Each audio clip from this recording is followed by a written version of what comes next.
कहा जाता था। अब योगी है तो मुमकिन है ये भी कहा जा सकता है, क्योंकि जिनके नेतृत्व में उत्तर प्रदेश में हर योजना में, आए दिन हर योजना में कोई ना कोई घोटाला सामने आए, उनकी तारीफ से कैसे कोई चूक सकता है? उनकी तारीफ तो बनती है ना। आपने आवास घोटाला सुना होगा, आपने राम मंदिर में चंदा चोरी का घोटाला सुना होगा, आपने यूपी में और भी कई घोटालों के नाम बीते दिनों में सुन लिए होंगे दोस्तों। लेकिन निश्चित तौर पर आपने ये कभी नहीं सोचा होगा कि आपको शादी में भी घोटाले का नाम सुनना पड़ेगा। शादी घोटाला हुआ है, यूपी में शादी घोटाला हुआ है दोस्तों। मगर कैसे, पूरी डिटेल में जानकारी जो है इस खबर में आपको बताएंगे। नमस्कार, मेरा नाम है जयंती झा और आप देख रहे हैं द बीपीएन टीवी। योगी सरकार की एक योजना जिसका नाम है कन्या विवाह योजना। इसके तहत होता यह है दोस्तों कि श्रमिकों मजदूरों की बेटियों की शादी के लिए योगी सरकार की तरफ से 82 हज़ार रुपये अलॉट किए जाते हैं, मुहैया कराए जाते हैं। 65,000 रुपये शादी में अनुदान के तौर पर मिलते हैं, 10,000 रुपये दूल्हा दुल्हन के कपड़ों के लिए मिलते हैं और 7,000 रुपये जो होते हैं दूसरी ज़रूरतों के लिए मिलते हैं।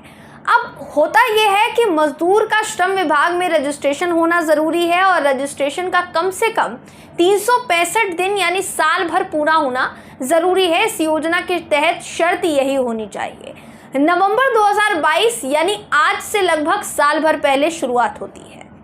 गाजियाबाद और उसके आसपास के इलाकों के कोई 4-10 जोड़ों की शादी नहीं हुई थी, बल्कि पूरे 3,500 जोड़ों ने 7 फेरे लिए थे।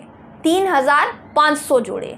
घोटाले का सिलसिला यहीं से शुरू होता है। गाजियाबाद में ये जो सामूहिक विवाह हुआ है, इसमें ज़्यादातर जोड़ों के लिए महज 1 दिन की शादी जो है ये बनकर रह गया, क्योंकि कोई किसी को जानता नहीं था। शादी की एक्टिंग की गई थी। योजना का पता चलते ही जो बिचौलिए थे उन्होंने मजदूरों से संपर्क साधना शुरू कर दिया, जिनका श्रम विभाग में रजिस्ट्रेशन था, क्योंकि योजना का लाभ उन्हीं को मिलता। तो मजदूरों को 10-20 हज़ार रुपये देने का, मुफ्त में दिला देने का झांसा दिया गया कि मुफ्त में दे देंगे, क्योंकि उनको योजना के बारे में नहीं पता था। तो बदले में कुछ कागजों पर हस्ताक्षर करने हैं, साइन करने हैं, अंगूठा लगाना है, तो करवा लिया। पैसों का लालच देकर करवाया गया तो मजदूरों ने हामी भर दी। आधार कार्ड, फोटो, दूसरे डॉक्यूमेंट्स सब कुछ ले लिया श्रमिकों से।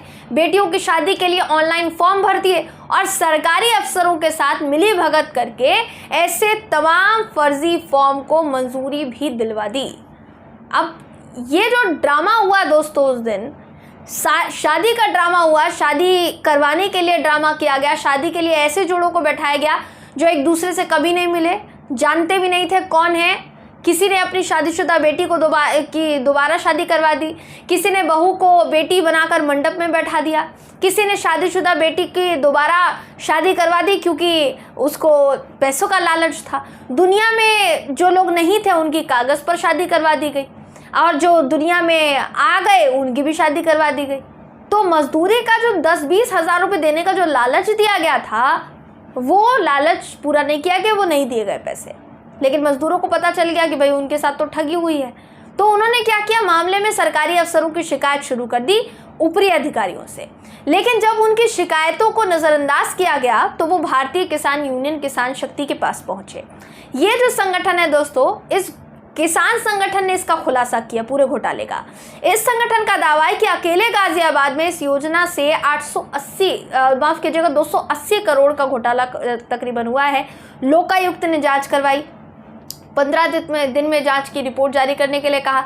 इसके बाद 800 पन्नों की रिपोर्ट जो है वो तैयार की गई और लोकायुक्त को भेजी गई दोस्तों। अब सुनिए कहाँ कहाँ हुआ। बुलंदशहर में 535 शादियां हुई, कई फर्जी निकली। हापुड़ में 835 शादियों में घोटाला हुआ।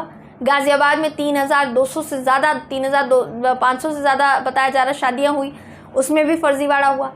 तो आप समझ सकते हैं आप कि शादी को नहीं छोड़ा गया है, बाकी योजनाएं तो आप छोड़ ही दीजिए, वो तो आप जाने ही दीजिए।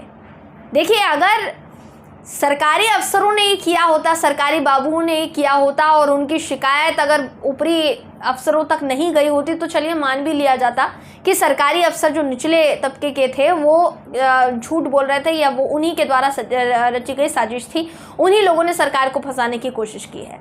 लेकिन मामला ये है ना साहब कि तमाम जितने भी मजदूर श्रमिक थे जिनका पैसा खाया गया, उन्होंने ऊपरी अधिकारियों तक अपनी बात पहुंचाने की कोशिश की, बावजूद इसके अगर उनकी बात नहीं सुनी गई है तो फिर गलती किसकी ठहराई जाए?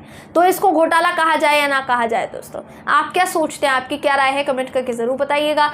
वीडियो अगर आपको पसंद आया हो तो वीडियो को लाइक कीजिए, शेयर कीजिए, चैनल को सब्सक्राइब करना बिल्कुल भी ना भूलें। फिर मुलाकात होगी आपसे अगली वीडियो में, तब तक के लिए नमस्कार।